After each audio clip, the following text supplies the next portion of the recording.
வாங்க கௌரி சமையல் அறையில் இன்னைக்கு சூப்பரான கேரட் கூட்டு எப்படி பண்ணுறதுன்னு பார்க்கலாம். இது ரைஸோடு சாப்பிட்றதுக்கும் நல்லாயிருக்கும், சப்பாத்தி பூரிக்கு தொட்டுக்கிறதுக்கும் ரொம்ப நல்லாயிருக்கும். கூட்டு எப்பயுமே ரைஸ்க்கும் நல்லாயிருக்கும், சப்பாத்திக்கும் நல்லாயிருக்கும். சில பேர் லஞ்சுக்கு வந்து சப்பாத்தி சாப்பிட்டு அப்புறமா ரைஸ் சாப்பிடுவாங்க. அந்த மாதிரி சாப்பிடும்போது கூட்டு ஒரு நல்ல சாய்ஸாக இருக்கும், ரெண்டுக்குமே மேட்ச் ஆகும். இந்த மாதிரி வேறு வேறு கூட்டு ரெசிபிஸ் பார்க்குறதுக்கு கௌரி சமையல் அறையில் கூட்டு ரெசிபிஸ் பிளேலிஸ்ட் செக் பண்ணுங்கள்.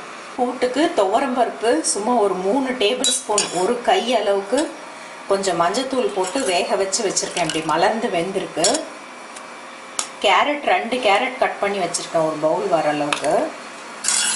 கேரட் கூட்டு வந்து பாசிப்பருப்பில் செய்கிறதோட துவரம்பருப்பில் செஞ்சால் நல்லா டேஸ்டியாக இருக்குது.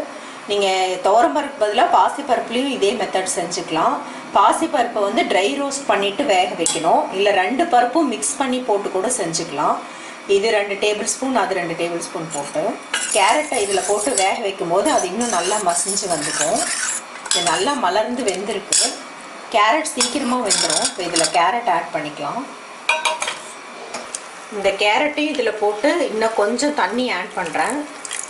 தேவைப்பட்டால் ஆட் பண்ணிக்கோங்க, இல்லை பருப்பு தண்ணி இருந்தால் போதும். இதை மூடி வச்சு ஒரே ஒரு விசிலுக்கு விட்டுக்கலாம். 2 டேபிள் ஸ்பூன் தேங்காயில் 1 பச்சை மிளகா, 2 வரமிளகா போட்டுக்கலாம். கேரட் கொஞ்சம் ஸ்வீட்டாக இருக்கிறதுனால இந்தளவு காரம் தேவைப்படும். இதில் 1 டீஸ்பூன் சீரகம் போட்டு கொஞ்சமாக தண்ணி ஊற்றி இதை ஃபைன் பேஸ்ட்டாக அரைச்சிக்கலாம். கேரட் இப்படி பெருசாக கட் பண்ணாலும் ஒரு சத்தத்துலேயும் நல்லா வெந்து போயிடும். சாஃப்டாக வெந்திருக்கு கேரட்டு. இப்போ நம்ம தேங்காய் அரைச்ச பேஸ்ட்டு இதில் ஆட் பண்ணிக்கலாம். இந்த கூட்டுக்கு தேவையான உப்பு ஆட் பண்ணிக்கலாம். ஆட் பண்ணோடனே கொதிக்க ஆரம்பிச்சிருச்சு. இது ஒரு 2 நிமிஷம் மட்டும் கொதிச்சா போதும், தேங்காய் பச்சை வாசம் போகிறதுக்கு. ரொம்ப நேரம் கொதிக்க தேவையில்லை. 2 நிமிஷம் கொதிச்சோடனே நம்ம தாளிச்சிடலாம். கொதிச்சிட்ருக்கு, இதை தாளிச்சிடலாம். 1 ஸ்பூன் எண்ணெயில் கடுகு, சீரகம், பெருங்காயம், வரமிளகாய், கருவேப்பிலை தாளிச்சிக்கலாம். நான் கடுகு ஆட் பண்ணுறேன். அது பொரியும் போது சீரகம் கொஞ்சம் ஆட் பண்ணுறேன், பெருங்காயம், வரமிளகாய் உடச்சி வச்சுருக்கேன். இதெல்லாம் ஃப்ரை ஆகும்போது கருவேப்பிலை போட்டு இந்த கூட்டில் ஆட் பண்ணிக்கலாம்.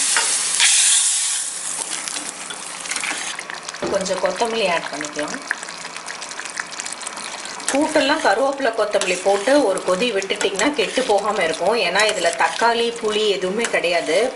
அதனால் கருவேப்பிலை கொத்தமல்லிலாம் போட்டுட்டு நல்லா கலந்து விட்டுட்டு அப்புறமா ஆஃப் பண்ணிக்கலாம். இப்போ சூப்பரான கேரட் கூட்டு ரெடி ஆயிடுச்சு. நீங்களும் இந்த கேரட் கூட்டை செஞ்சு பாருங்கள். செஞ்சு பார்த்துட்டு உங்கள் ஃபீட்பேக்ஸ் கமெண்ட் ஷேர் பண்ணிக்கோங்க.